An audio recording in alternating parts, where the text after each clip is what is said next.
greatest digital asset ever created. I'm so glad I accumulated before the space got saturated.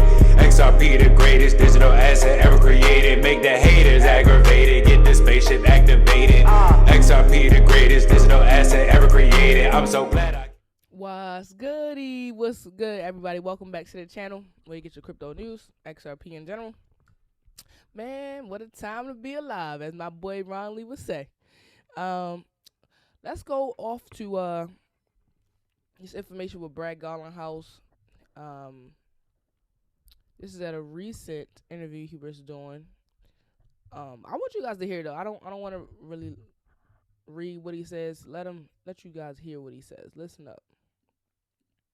I think as a community, I mean that broadly, across Singapore, across Southeast Asia, you have a community of entrepreneurs. Like the energy that I feel being here, I mean, it's I think profound. And so I think this will continue to be a region that thrives and leads, and I think you'll see more and more faster adoption, partly as you see the U.S. as a regulatory leader, that a lot of other countries look to the U.S. I think people grossly underrated how much momentum is going to be created by the largest economy in the world finally shifting into a pro-innovation, pro-crypto posture.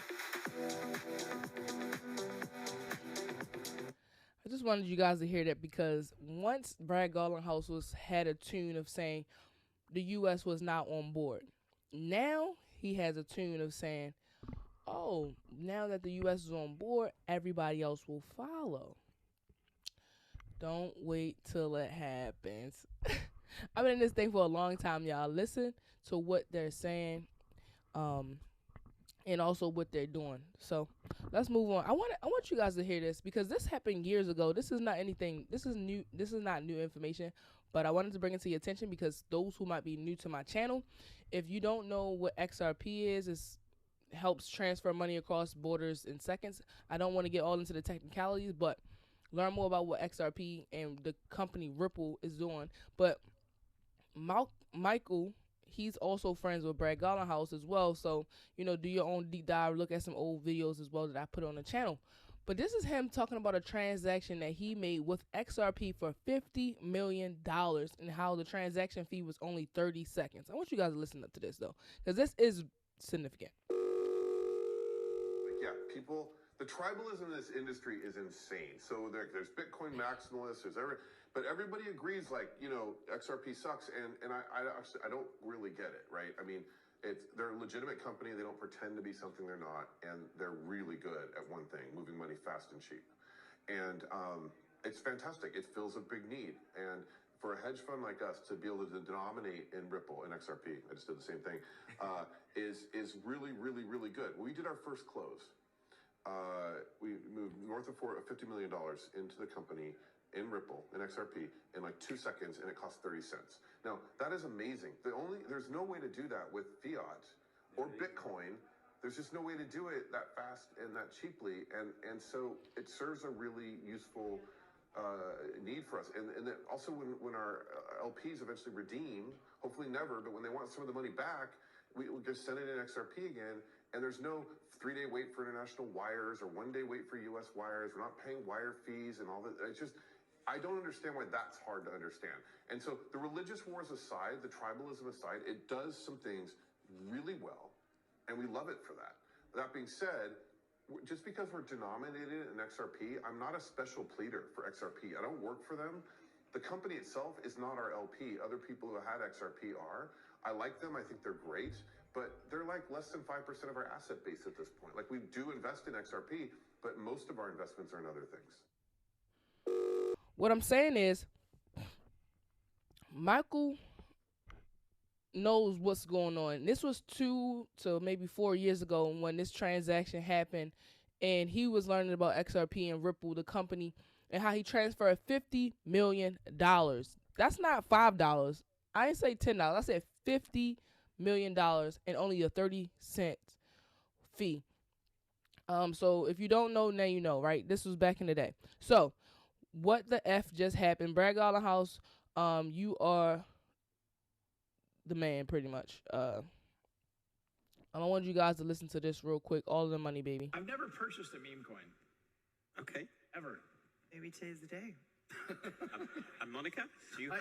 If I did buy one, I'd buy the all the money XRP meme coin. Do you have? If I did buy one, I'd buy the all the money XRP meme coin.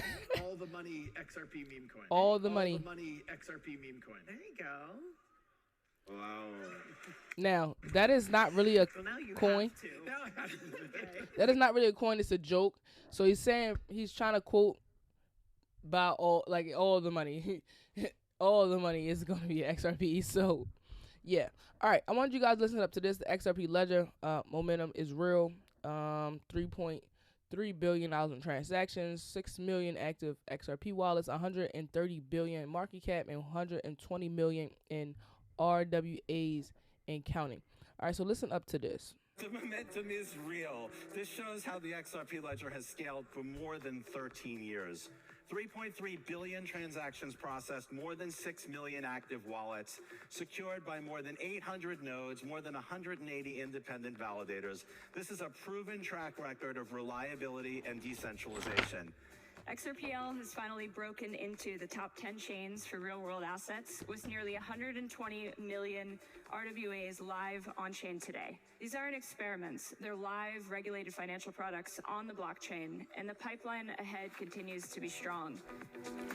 So all I'm trying to say is that the numbers don't lie, guys. Numbers don't lie. Like 6 million people have wallets, $130 billion market cap, $3.3 billion in transactions processed. Like, come on, man. Come on. All right, Bitcoin Maxi himself says the future is being built now on XRP. Listen up to a couple of his points. For example, let's pick the two that I don't remember whether it was Tillman or Andrew mentioned. So two of the coins that are on there are XRP and Solana. Mm-hmm. XRP and Solana and a bunch of others are vying to be the base layer to support new transaction modalities. Now, boy, does that sound geeky. But the fact is that the way exchanges work and the way money moves when it is right now, everything is centralized exchanges. Everything is done via proprietary systems. Both XRP more in payments and Solana more in trading are vying to be part of a newer globalized infrastructure. If those things take form, so if Solana broadens beyond memes to trading of everything, then it's going to be worth a shit ton more than it is today. The total addressable market for providing that as a base layer is significant. The same thing with XRP with regard to payments and SWIFT. And if XRP underlies the stable coins that are become, if basically not just RLUSD, but if Chase coin and JP Morgan coin all use the XRP ledger, then it will have value. If it doesn't, it won't. And so it really becomes a question of that word that I think it was Andrew that used, which is utility. If they have utility, they will be worth more. Elsewise on the screen, and of course you could mention Ether and the same thing in terms of tokenization. And so, that's a big... All right. For example... All I'm going to say is I'm not a financial advisor. All right, very early, keep buying. Not a financial advisor. Listen up. Now, more recently, we've seen just steady progress of more wealth advisor adoption, more institutional adoption. It's been a mix of people who it's the first time that they've invested in anything in the crypto space. And then on the other hand, you have lots of people who've been invested in Bitcoin for a long time, and they're taking advantage of the ETP wrapper. When it comes to the adoption by wealth advisors, I'm curious how far along you think we are in that. Are we in the early innings? Are we in the middle innings? Are we, I don't think we're in the 8th or 9th inning, but, where would you put it at? Very early. I think that what we've seen is a concerted effort by most of the largest firms to progress through their diligence and their research and their approval process. But as you all know, for new ETFs, it's typically a multi-year journey to get any sort of approval. We've seen that fast-tracked by a number of firms. So when we talk about fast-tracking, we're talking about, quarters, not months.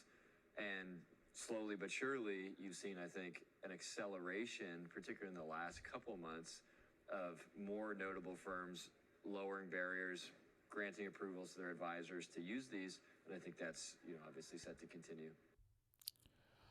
All right. I want to make sure you guys jump on to the crypto call we have every single Thursday. 8:30 ES. Is it EST time? Yeah, EST. And we go from 8:30 to 10 p.m. So make sure you jump onto the live. It is on the channel. So make sure 8:30 to 10 p.m. Hold out your slot. You know, put your comments in the chat, put your questions in the chat, put your reactions in the chat. It's gonna be me and my boy Ronley. Also, other crypto friends and family will also jump on. We also have a special guest that comes on. So just depending on what Thursday you come, it's a lot of people that come on there streaming. It is going to be very, very fun, exciting. We've been doing this for a couple weeks now, so definitely jump in. I want to leave you guys with this because I've already been speaking about this the last video.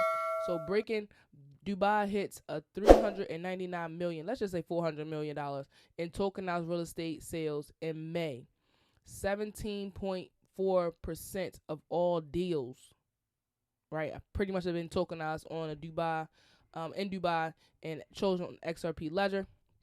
I've already also mentioned to this, you guys, if you haven't seen it already, you know, this is, let me see if it goes straight to, this is a website pretty much where you're able to buy real estate in Dubai, and it is all tokenized, right? And you can look on here. It's 1-bedroom, 2-bedroom apartments, all that other good stuff. Make a profile. You know, you can top up your wallet so you can purchase different buildings in Dubai. You don't even have to live in Dubai, you know. And you have to just make a profile, enter for real estate. You could join. It's 100% funded, so things already are funded, you know. So now you gotta wait for something else to get unlocked. But this is a good website to look at. I really encourage you, if you want to get into real estate in some kind of way, you can't just jump in and buy, you know, $100,000 house or $200,000 house. This might be a way to start investing in real estate, and broaden your horizon. I'm out. Peace.